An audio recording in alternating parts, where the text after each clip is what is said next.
Bueno, pues muy buenas tardes a todos y a todas.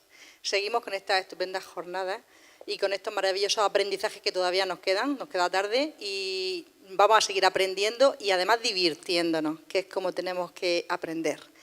Y ahora lo que vamos a hacer, vamos a aprender de neurociencia. Madre mía, qué interesante. Nuestra ponente es doctora en psicología por la Universidad de Wisconsin, es investigadora Ramón y Cajal en el ámbito de neurociencia y educación y es miembro investigador de la Community of Researchers on Excellence for All, CREA. Eso. Así que con todos ustedes tenemos el privilegio de contar esta tarde con Sandra Racinero Plaza. Muchísimas gracias, Sandra. Gracias. Bueno, buenas tardes a todas y a todos. Como comentaban en la introducción, en esta hora aproximadamente, lo que vamos a ver es cómo es posible conseguir una educación de las emociones y de los sentimientos basada en los descubrimientos de la neurociencia y sin neuroedumitos. Ya veremos qué es eso.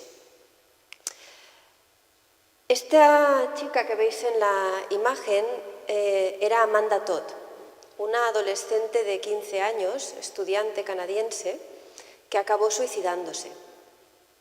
Esto ocurrió, y ella lo relató en un vídeo que colgó en YouTube antes de cometer suicidio, como consecuencia de una experiencia de acoso muy grave. Cuando un tiempo antes se trasladó con su padre e inició unas conversaciones online por chat para establecer algunas relaciones y crear amistades. Una de esas personas con las que habló era un anónimo que en un momento dado le pidió que se hiciera una foto, apareciera en la webcam y le enseñara los pechos. Amanda lo hizo y un tiempo más tarde la policía le avisó de que esa imagen estaba circulando por todos los contactos de esta chica en el instituto. A partir de ahí su realidad fue terrible.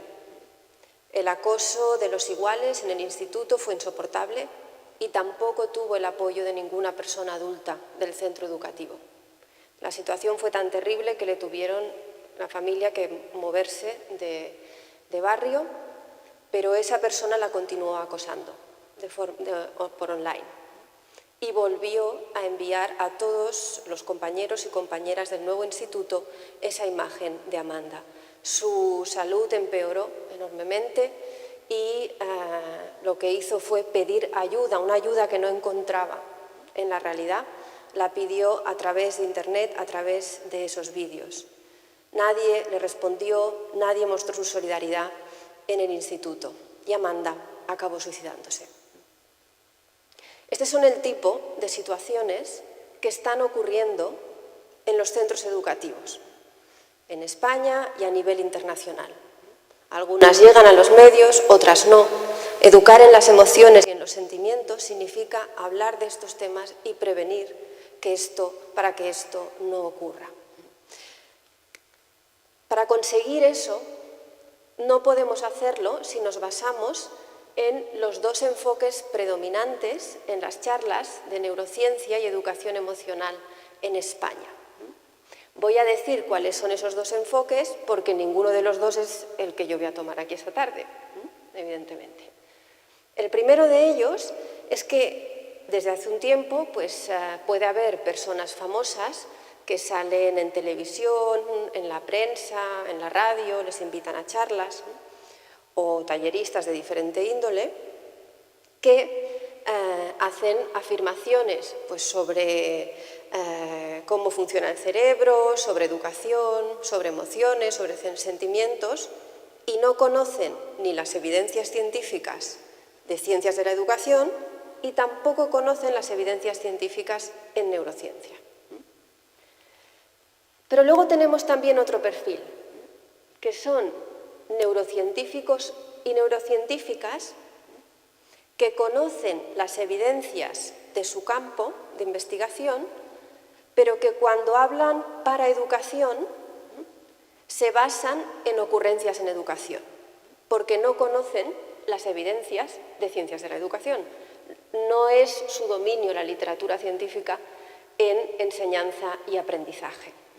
Os voy a poner un ejemplo sobre esto segundo. La neurociencia hace ya tiempo que ha demostrado que el estrés es negativo para el desarrollo cerebral.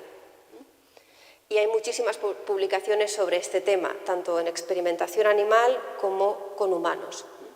Algunas se han publicado en monográficos que son extraordinarios en la revista Nature y en muchas otras revistas en el ámbito de neurociencia.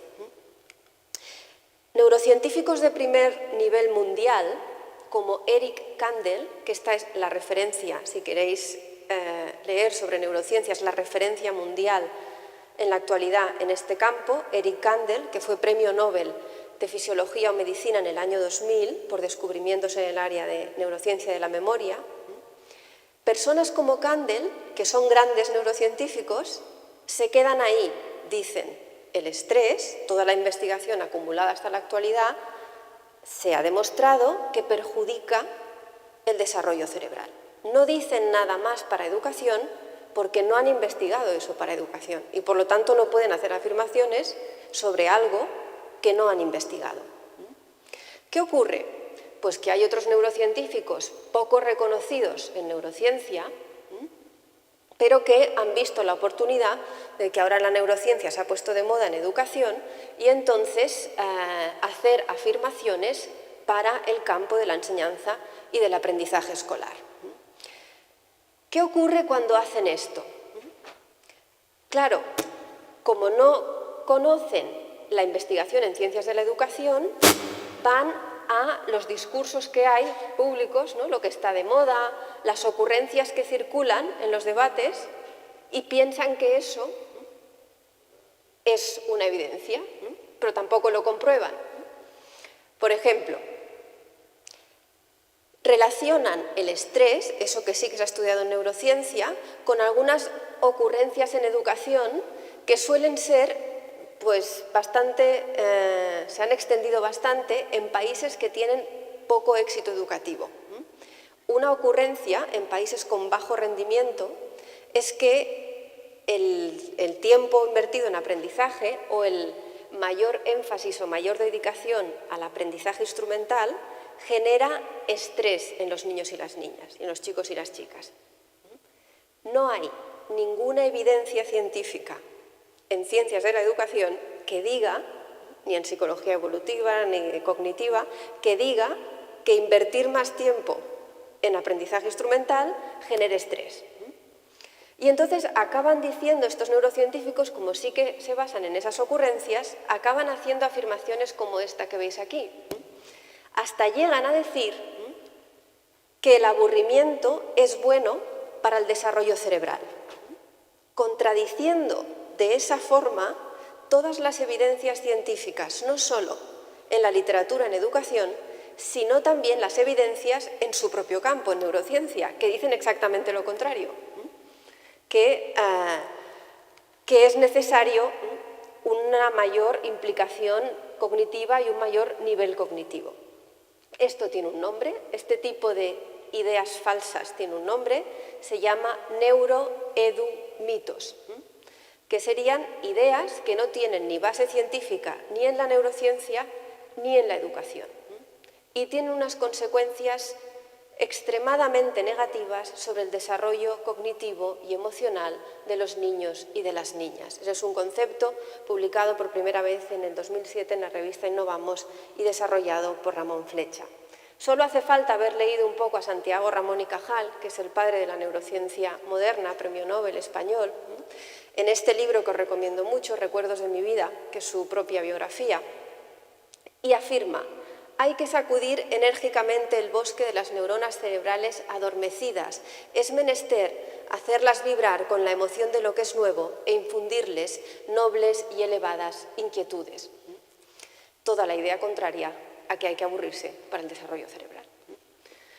Es más, ahora aquí en esta cita habla sobre él, ¿no? Ya veis, la leéis, la podéis leer vosotros y vosotras, la segunda parte, ¿no? Explica las horas y horas que invertía delante del microscopio, ¿no?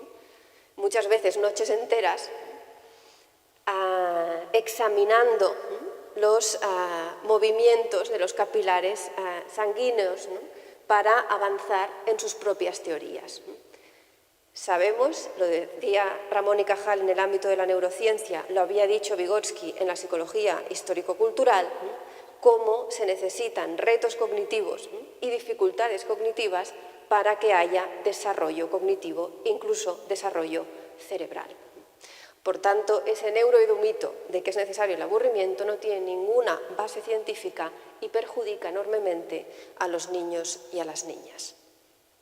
Yo, por tanto, puesto que el objetivo es mejorar ese aprendizaje y ese desarrollo también de las emociones y sentimientos, me voy a basar solo en evidencias científicas del campo de la neurociencia y en evidencias científicas del campo de la enseñanza y del aprendizaje o las ciencias de la educación. Debo decir que lo que no está publicado ahí, lo que no está publicado en esas revistas científicas, que están indexadas en lo que se llama JCR o Scopus, quiere decir que no tiene aval científico. Solo lo que se publica en revistas como el Cambridge Journal of Education o la Harvard Educational Review, las revistas de Cambridge y de Harvard en educación, ha pasado un proceso de evaluación que ha demostrado que ese programa o esa intervención ha tenido unos efectos positivos en el desarrollo cognitivo y emocional de esos niños y de esas niñas, de esos chicos y de esas chicas. Si queremos aplicar aquello en emociones y sentimientos que con seguridad va a dar buenos resultados, tenemos que ir a lo que está publicando la comunidad científica internacional. Lo que no se ha investigado en proyectos de investigación competitiva y no se publica en esas revistas, no podemos decir que esté mejorando las emociones y los sentimientos de los niños y de las niñas, y es más, en muchos casos los está destruyendo o perjudicando, como voy a explicar en otras diapositivas. Me baso en eso, como muchas otras personas, porque cumplimos con los criterios y los principios éticos de nuestras comunidades científicas y profesionales. Yo soy del ámbito de la psicología, pero todas las disciplinas lo tienen. Mi comunidad de referencia es la APA, la APA, la Asociación Americana de Psicología, que tiene un código ético y de conducta muy estricto para asegurar que aquello que hacemos los psicólogos y psicólogas y los investigadores en psicología acaba revirtiendo positivamente en la vida de los individuos y de los grupos. Además, lo dicen las asociaciones científicas, pero es que todos los niños y niñas, chicos y chicas, tienen el derecho, y está en la Declaración Universal de los Derechos Humanos, artículo 27, a beneficiarse de los avances científicos. Igual que tienen derecho a beneficiarse de los avances científicos en medicina, tienen derecho a ir a una escuela que les dé los mejores programas y las mejores intervenciones que se ha demostrado ya a nivel mundial que solo y solo les va a llevar a rendir mejor en emociones, en sentimientos, en pensamiento, etc. Es un derecho que tenemos que asegurar. Pues vamos a hablar de cómo asegurarlo. ¿Qué dice la comunidad científica internacional sobre qué produce estrés? Y vamos a ver lo muy relacionado que está eso con el tema de emociones y sentimientos. Lo que produce estrés son las relaciones tóxicas, las relaciones humanas tóxicas. ¿Qué son tóxicas? Aquellas que incluyen violencia. Y violencia puede ser violencia física, violencia psicológica, violencia sexual, de muy diferente índole, pero son violentas. Todas las relaciones que incluyen violencia generan estrés tóxico en la persona, que una de las consecuencias que tiene, vamos a ver 3 consecuencias, una es el deterioro de la salud mental, en todos los casos. Lo voy a explicar con un ejemplo de una investigación que estamos desarrollando hace unos meses en un hospital de día de salud mental que está ubicado en Antequera, en Málaga, y donde veis que hay unos 20 pacientes, todos con trastorno mental grave. Voy a poner un ejemplo que es de personas que están más hacia una situación ya deteriorada en su salud mental, pero para que veáis muy claro cómo a veces en algunos de esos casos de personas con psicosis, con esquizofrenia, no se está yendo o no se habla de las historias de vida que hay detrás de esos casos. Vamos a hablar de eso. La mayoría de esos pacientes han tenido un ingreso en la unidad de agudos e incluso en la actualidad, a pesar de estar en el hospital de día, según la circunstancia, a veces padecen brotes que les llevan de nuevo a esa hospitalización. Yo ahora voy a hablar de un caso, pero hay más de entre esos que comentaba. Este es el caso de Rosa, es la paciente más joven de ese grupo. A mí me impactó mucho cuando la conocí. 22 años y empezó en el servicio en el año 2016. Cuando digo en el servicio es en el programa de atención en el hospital de día. Su diagnóstico, como primera información, es que tiene un trastorno esquizotípico de la personalidad. Eso es un trastorno mental grave, tiene ideas extrañas de tipo paranoide y tiene dificultad pues, para exponer sus ideas, para que se le entienda, ¿no? En la argumentación, y muestra ideación suicida, a pesar de que en la actualidad ha mejorado muchísimo gracias a la intervención en la que participa. Pero más allá del diagnóstico y de la etiqueta, lo que nos interesaba y les interesa mucho al equipo profesional con quienes trabajan es qué historia de vida hay detrás de una persona de 22 años que desarrolla una enfermedad mental grave como esa. Bien, pues ¿qué vivió Rosa? Desde adolescente y desde que entró al instituto, una situación parecida a la de Amanda. Una situación de acoso, de bullying, bastante grave. No tuvo ningún apoyo, ni por parte de los iguales, de amigos ni de compañeros, ni tampoco de las personas adultas del profesorado de ese centro. Los padres se preocuparon, pero decidieron, viendo cómo estaba Rosa, sacarla del centro, del instituto, y optaron por no escolarizarla. Lo que llevó a Rosa a quedarse 4 años en casa. Esto empeoró la situación y le llevó a un número de recuerdos sobre lo que había, la experiencia vivida, y toda esa experiencia pues, se acabó manifestando en esa enfermedad mental. La Comisión Europea está muy preocupada por esta situación, por la situación de acoso, tanto presencial como virtual. Y el daño que produce en la salud mental de las víctimas es muy grave. Y las víctimas están en infantil, en primaria, en secundaria, en la universidad, en todos los niveles educativos. Desde muy pequeños y pequeñas lo podemos ver. En una encuesta muy grande que se hizo, se vio como un 55% de los niños y niñas, chicos y chicas que han sido víctimas de acoso en la escuela han tenido depresión, con todo lo que eso significa, padecer depresión en la infancia.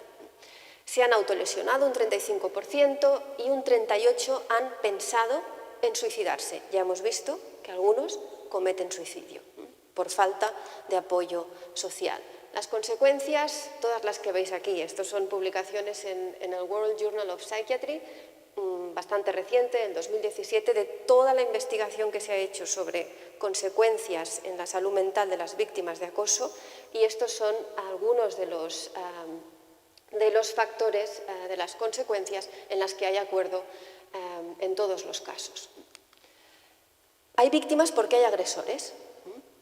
Y esta es otra encuesta llevada a cabo por UNICEF en el año 2014, donde se preguntaba a adolescentes de entre 11 y 15 años si habían acosado a compañeros en la escuela como mínimo una vez en los últimos 2 meses. Ya veis las cifras en todos esos países. El porcentaje es, ahí veis, de un 30% de media de estudiantes que reconocían haber acosado a otros entre 11 y 15 años en el instituto. De entre las diferentes violencias, además del acoso entre iguales, hay una muy preocupante, cada vez más, que es la violencia de género, la violencia contra las mujeres jóvenes. Cada vez el número de víctimas de violencia de género es de mujeres de menor edad. Si vais al último punto de esta diapositiva, en la encuesta del INE del 2018, el mayor incremento en el número de víctimas en el 2017 en España se dio en mujeres de menos de 18 años. La mayor alarma de esa encuesta fue identificar que las víctimas eran menores de edad, menores de 18 años. Y aporto más información, más evidencias que luego van a salir, pero también por si queréis preguntar más luego. Y es que la mayoría de esa violencia afectivo-sexual se produce no en relaciones estables, que también, pero muchísimo en relaciones esporádicas, que son relaciones del fin de semana, que son relaciones de las que en muchos casos las primeras experiencias afectivo-sexuales son de ese tipo.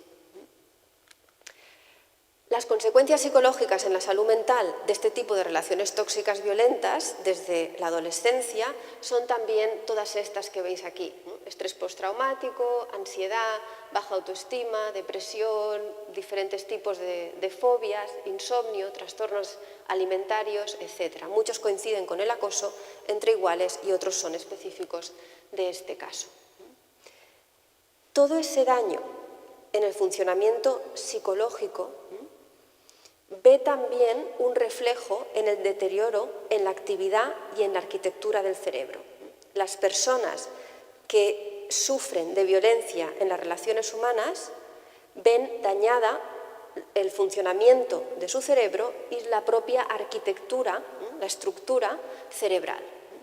Si os interesa este tema, la principal referencia mundial o el centro de investigación más puntero en infancia en específico es el Center on the Developing Child de la Universidad de Harvard, donde tienen muchísima investigación y además una página web excelente con los resultados de las investigaciones en pequeños vídeos o en reports breves, donde ven no solo el deterioro, sino también enfatizan qué tipo de otras interacciones pueden cambiar ese daño en los niños y en las niñas.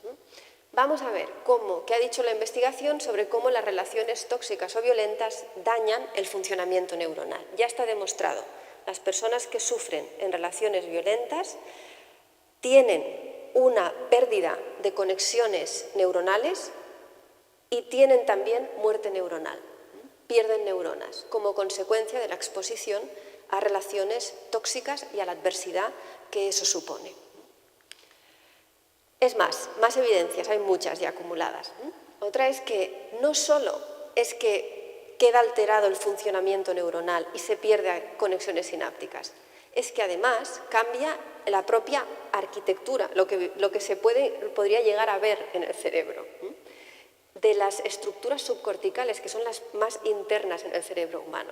En concreto ya se ha visto en tres: el hipocampo, encargado de la memoria, la amígdala, del procesamiento emocional, y el córtex prefrontal, que es esta zona de aquí, que es la propia de los humanos y donde está la actividad cognitiva superior.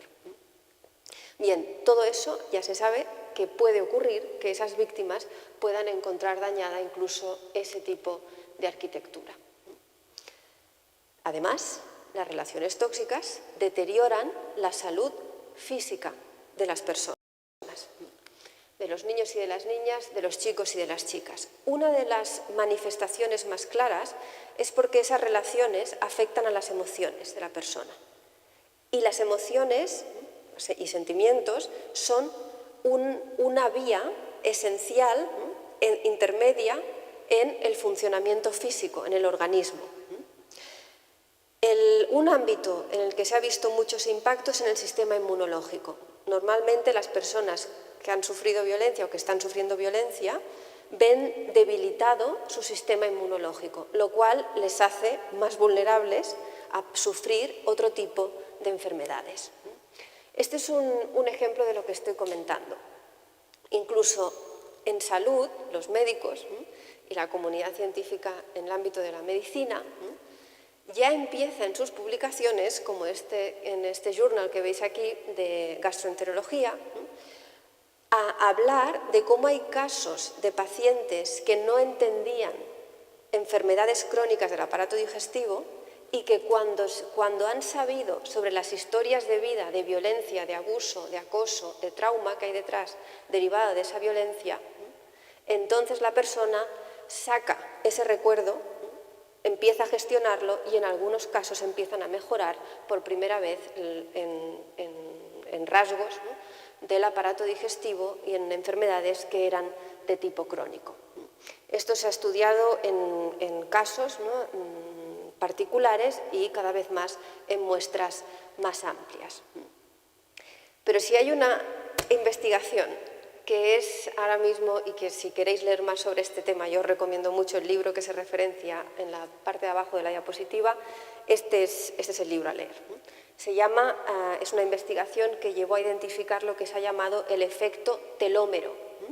La investigadora ganó el Nobel también, es una investigadora de la Universidad de California en San Francisco, Elizabeth Blackburn, y ella lo que vio es que las personas que están en relaciones tóxicas ven alterados sus patrones de pensamiento hacia patrones más negativos, que les llevan a emociones más negativas, y eso tiene un efecto en los telómeros, que es la parte final de los cromosomas. Y el efecto que tiene es que los acorta. ¿Y qué significa eso? Bueno, para decirlo, porque ya sé que vais a leer el libro, pues lo que significa es que la persona envejece de forma prematura, envejece antes. Hay una oxidación celular prematura, lo cual lo que significaría es que la persona, por tanto, aumenta la probabilidad del desarrollo de enfermedades. Entonces, en este sentido, hay mucha otra investigación que ya ha demostrado cómo el estrés tóxico aumenta marcadores inflamatorios, que están directamente relacionados con el desarrollo del cáncer, ya lo sabéis, y que estas personas tienen mayor probabilidad de padecer enfermedades cardiovasculares, hepatitis, diferentes tipos de cáncer, etcétera, etcétera. Por lo tanto,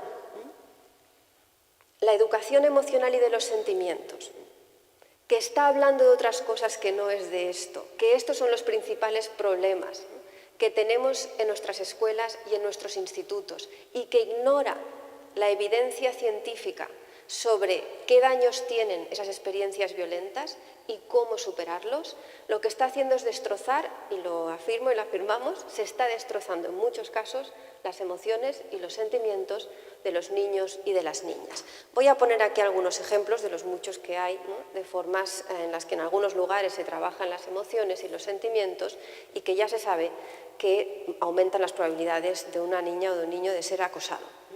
Cosas como nos ponemos todos juntos en un banco, ¿no?, porque se cree que así desarrollamos más nuestra dimensión emocional, ¿no? Si me aproximo físicamente a otra persona, ¿no?, tengo que liberar alguna cosa. Bueno, pues a lo mejor tú en ese banco estás poniendo primero a una persona que no quiere subirse en ese banco, que no quiere que nadie la toque, y que tiene derecho a decidir sobre su propio cuerpo quién, cuándo y cómo se le toca. Ninguna persona adulta puede decidir eso por un niño, una niña, un chico y una chica, ni por nadie. Bueno, por lo menos yo conozco muchas personas, y yo me incluyo en ellas, que yo decido, ¿no?, las relaciones que tengo y quién, cuándo y cómo, ¿no? Y así muchas otras personas. Es muy grave que se les esté imponiendo a los niños y a las niñas, a los chicos y a las chicas, ese tipo de situaciones. Es una coacción a su libertad y es una mala socialización, ¿no?, en cómo relacionarse con su propio cuerpo y tomar decisiones libres en ese sentido. Se puede estar fomentando el acoso, o se puede estar fomentando que alguien que está acosando a otra persona incluso tenga la situación creada por una persona adulta para seguir acosando a un compañero o a una compañera. Y haciendo eso estamos destrozando la vida de muchos niños y de muchas niñas, sus emociones, sus sentimientos, y tiene muy graves repercusiones, como hemos visto, y por eso ponemos todas esas evidencias, en su desarrollo posterior. Hay que acabar con eso y hay que denunciarlo. Porque es un derecho que tienen los niños y las niñas, como hemos visto antes, y porque es lo que exige la comunidad científica. El presidente de la Asociación Americana de Psicología, en su conferencia inaugural en el Congreso en Washington en 2017, ponía el énfasis en la idea de que tenemos muchos problemas sociales, pero que la transformación es posible. Ese es el mensaje también de esta sesión, ¿no? toda esa dureza de la evidencia científica de las relaciones tóxicas y violentas sobre las emociones y los sentimientos, pero sí sabemos también que la transformación es posible, ¿no? Y que aun habiendo vivido este tipo de circunstancias, primero la persona puede vivir un desarrollo diferente, pero además existen ya intervenciones avaladas científicamente para que eso sea así. Para ello solo nos podemos basar en la evidencia y yo voy a referenciar especialmente a Eric Kandel por ser la referencia mundial en neurociencia en la actualidad.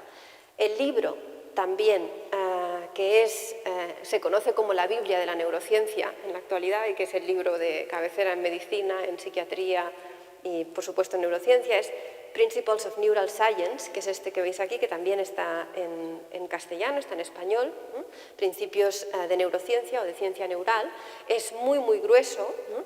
Pero si queréis empezar leyendo a Kandel, aconsejo otro antes de este, que se llama En busca de la memoria, que es el que él escribió cuando le dieron el Nobel.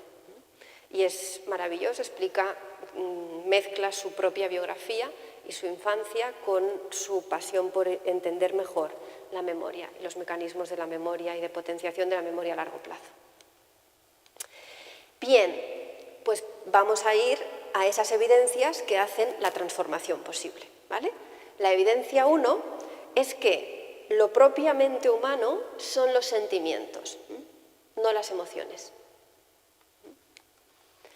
¿Cuál es el error? Que en España, la mayor parte del tiempo, durante ya hace algunos años, cuando se habla de educación emocional, solo se habla de emociones y se olvidan los sentimientos. Y no son lo mismo. Voy a ir al capítulo 48 de Principios de Ciencia Neural, no lo digo yo, lo dice Kandel, ¿no? ¿Qué son las emociones y qué son los sentimientos? Las emociones, en palabras de Kandel, página 1079, dice, son el conjunto de respuestas fisiológicas que ocurren más o menos inconscientemente cuando el cerebro detecta ciertas situaciones desafiantes. Esas respuestas fisiológicas automáticas ocurren tanto dentro del cerebro como en otras partes del cuerpo. Cuando una persona se va a cruzar por un paso de cebra, está en verde, pero igualmente ve que viene un coche muy rápido, en ese momento esa persona tiene unas emociones porque tiene una respuesta fisiológica en el organismo, tiene una base orgánica. Es muy fácil que sus músculos se tensen porque tiene que correr más rápido para evitar que el coche le atropelle. Quizá incluso se ponga más nerviosa o sude. Esas son reacciones emocionales derivadas de una situación de peligro que se está experimentando y es mayormente inconsciente. Ocurre por el estímulo que se está viviendo. Los sentimientos, sin embargo, son la experiencia consciente de esos cambios que suceden en el cuerpo, somáticos, y en la mente, cognitivos. Es la percepción consciente de esas experiencias emocionales. Es decir, hay conciencia, hay reflexión, hay pensamiento. Yo le doy un significado a eso que estoy sintiendo. Hay un sentido a esa reacción emocional. ¿Qué dice Kandel? Que esas respuestas emocionales, lo primero, se encuentran en los organismos más simples, incluso en una célula bacteriana, delante de un determinante componente químico, puede reaccionar de forma que se aleje a esa gota, porque le supone un riesgo.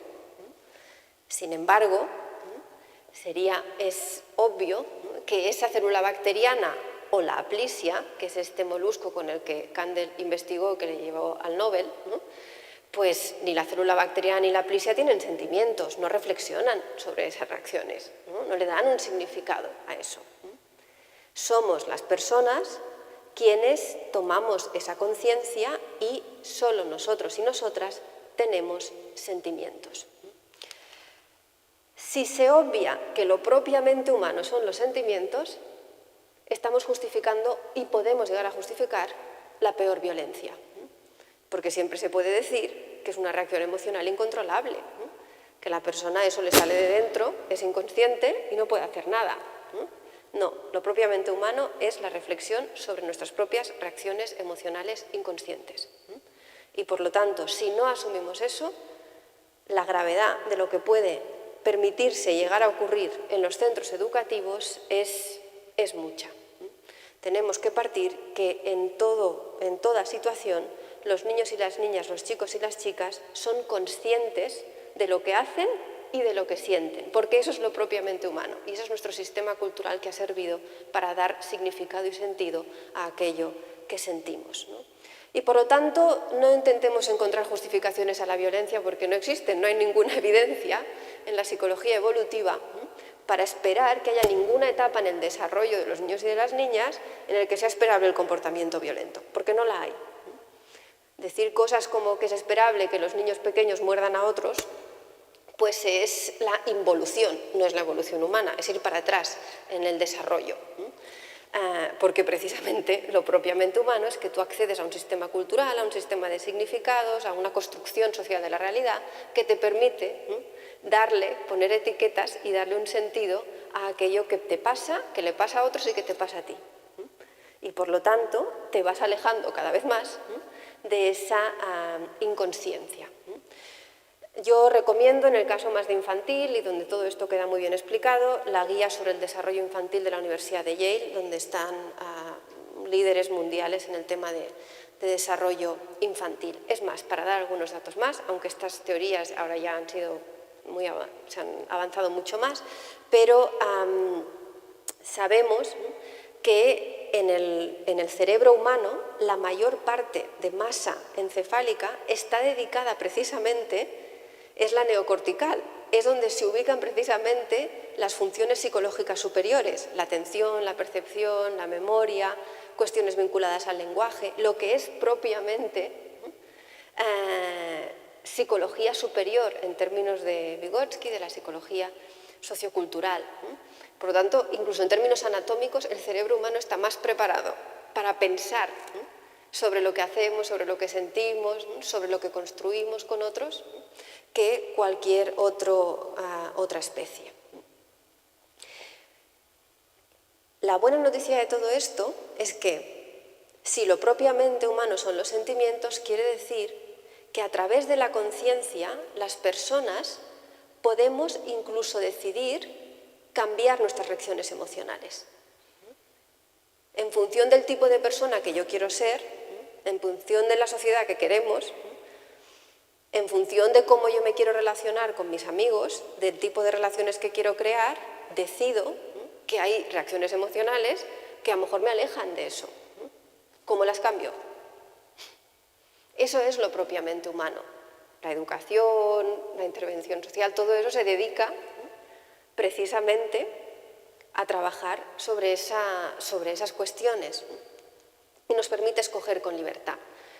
Es la hipótesis, en el fondo, de la plasticidad cerebral, que fue planteada en primer lugar por Santiago Ramón y Cajal, de nuevo.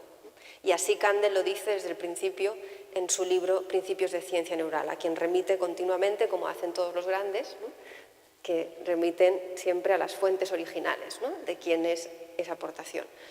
Bien, ya sabéis que plasticidad es la habilidad que tienen las sinapsis, las conexiones sinápticas, de reorganizarse y de crearse en función de diferentes perfiles de estimulación, de diferentes estímulos.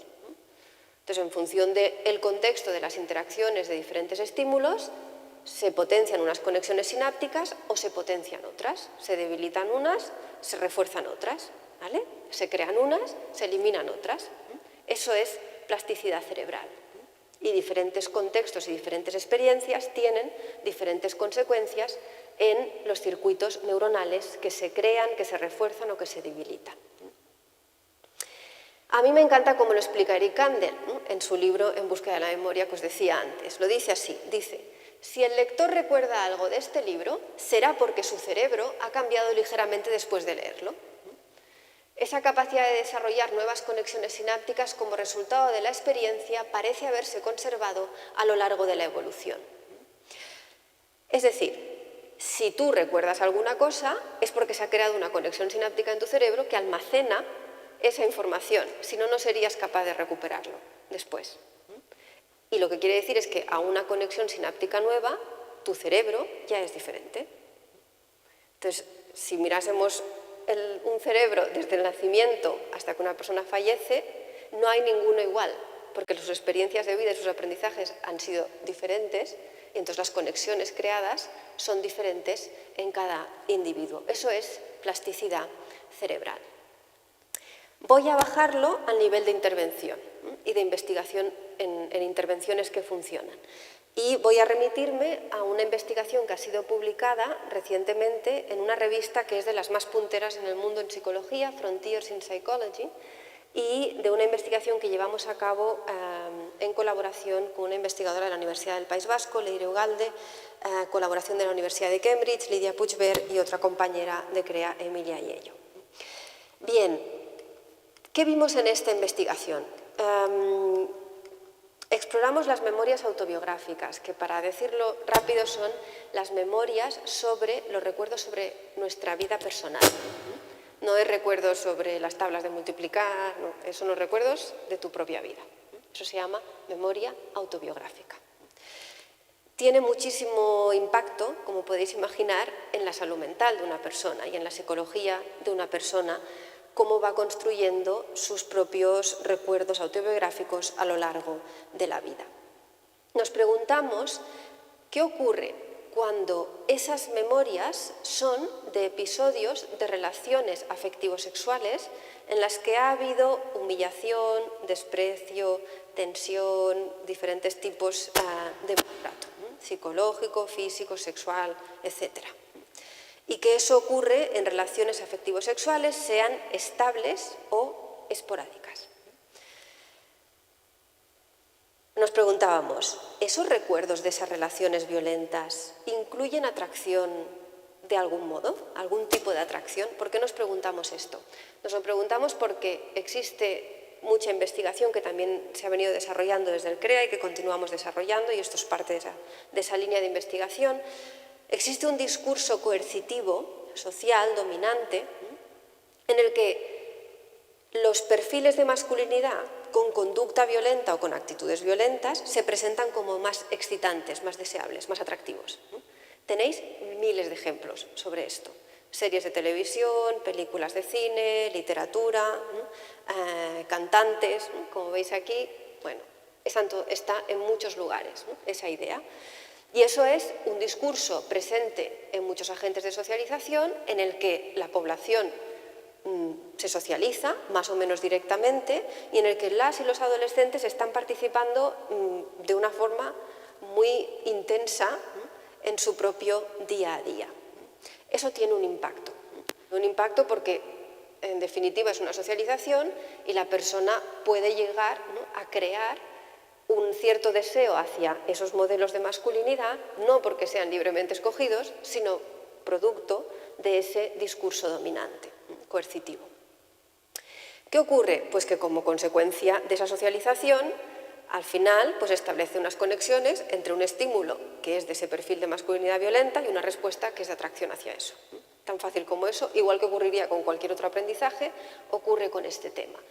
Cuanto más se estimula esa conexión, más se refuerza, pero incluso con una sola experiencia afectivo-sexual violenta en una relación esporádica o estable, que ha sido muy fuerte para la persona, esa conexión puede estar profundamente establecida.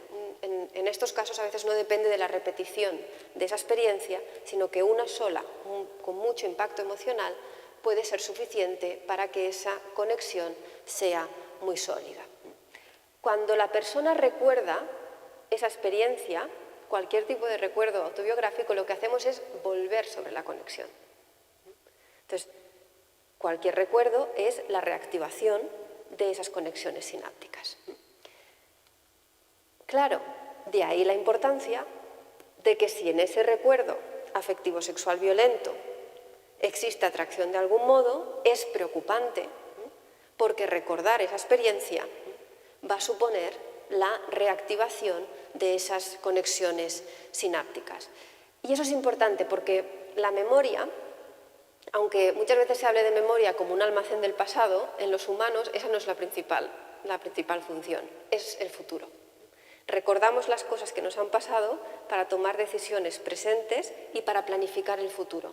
Y en función de cómo recuerdas tu vida y tus relaciones, Piensa sobre tu futuro. Tienes unos sueños, tienes otros, los has olvidado, los vas cambiando, y eso tiene mucho que ver con ese tipo de recuerdos. Si esas chicas recuerdan con cierto grado de atracción esa persona que ha tenido una conducta violenta con ellas, eso